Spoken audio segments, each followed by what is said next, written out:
बदसूरत माँ। बिमल बहुत परेशान था। उसे समझ में नहीं आ रहा था कि वो इस परिस्थिति से कैसे निपटे। वो अपनी माँ को बहुत चाहता था, किंतु उसकी पत्नी और उसके बच्चे उसकी माँ से बहुत दूर भागते थे, क्योंकि उसकी माँ की एक आंख नहीं थी। साथ ही उसकी कमर भी 90 अंश पर झुकी थी।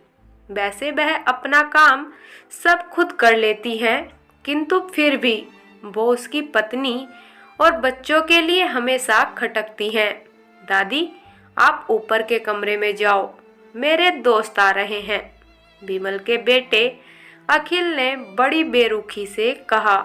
पर बेटा, मैं तो यहाँ बहुत दूर बैठी हूँ। विमल की माँ ने बहुत प्यार से कहा। नहीं, आप उनके सामने मत रहो, वो मुझे चिढ़ाते हैं। अखिल ने जोर से डांटते हुए कहा। क्या हुआ अखिल, क्यों चिल्ला रहे हो? विमल की पत्नी कामनी ने किचन से ही उसे आवाज लगाई। देखो ना माँ, ये दादी यहीं ड्राइंग रूम में बैठी हैं और मेरे दोस्त आ रहे हैं। अखिल ने शिकायत भरे लहजे में कहा। माँ जी, आप ऊपर चली जाओ, क्यों हम लोगों को लजवाती हो? कामनी ने बेटे का पक्ष लेते हुए कहा। बेचारी सरस्वती चुपचाप उठकर जीने के सहारे ऊपर जाने लगी।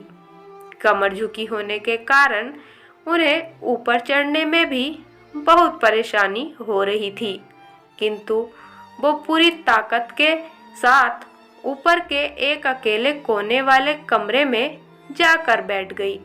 विमल बाजू के कमरे से सब सुन रहा था। उसे कष्ट हो रहा था कि उसकी माँ को बहुत अपमानित होना पड़ रहा है, किंतु वो असहाय था। अगर वो कुछ कहता है तो पत्नी और बच्चे उसका विरोध करने लगते हैं। दूसरे उनके तर्क भी सही लगते हैं। चूंकि वो एक प्रशासनिक अधिकारी था, उसका सामाजिक स्तर बहुत ऊंचा था। उसकी ससुराल भी एक उच्च घराने में थी, अतः वह चुपचाप इस तरह हर दिन अपनी माँ को अपमानित होते देखता रहता था। रात को विमल की पत्नी ने कहा, देखो जी, अब कुछ करो। कल कलेक्टर साहब की पत्नी आई थी। माँ जी अपनी देसी धुन धारा में उनसे मिली। मुझे बहुत शर्म आ रही थी, बताते हुए कि ये मेरी सास है। मैंने कह दिया कि दूर की रिश्तेदार है, इलाज कराने आई है। विमल को रोना आ गया, किंतु फिर भी वह चुप रहा। उसे समझ में नहीं आ रहा था कि वो क्या करे। अपने बेटे की मनस्थिति को सरस्वती अच्छी तरह से जानती थी और बेटे को कोई कष्ट ना हो, इसलिए वो हर बात को चुपचाप सह लेती थी। विमल बहुत उदास रहने लगा।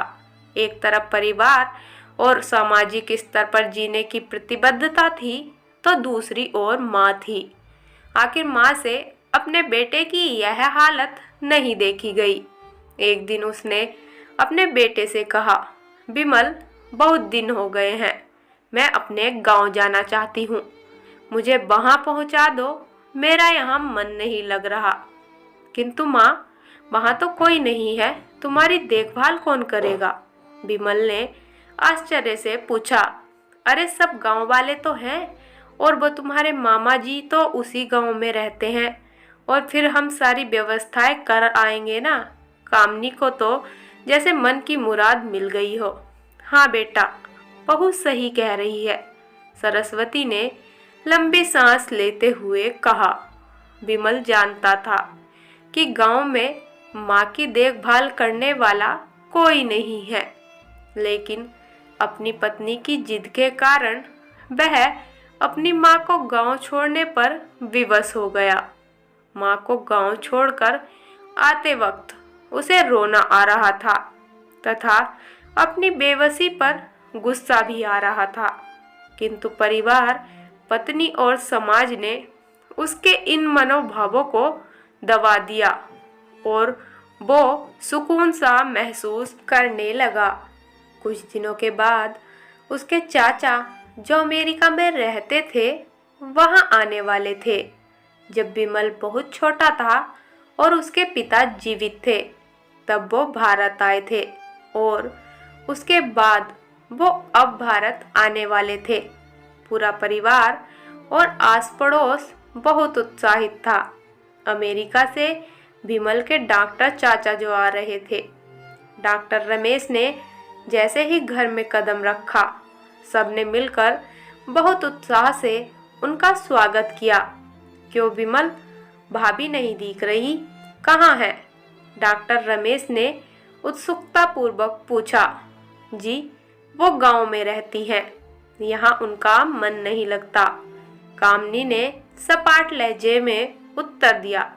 डॉक्टर रमेश ने विमल की ओर देखा तो विमल ने अपनी आंखें झुका ली। डॉक्टर रमेश अब सब समझ गए। बोले, कल हम भाभी से मिलने गांव चलेंगे, सब लोग। दूसरे दिन सभी लोग गांव के घर में पहुंचे तो देखा कि सरस्वती को बहुत तेज बुखार है और वो पलंग पर असहाय पड़ी है। डॉक्टर रमेश दौड़कर सरस्वती के पास गए और उनके पैर छूकर रोने लगे।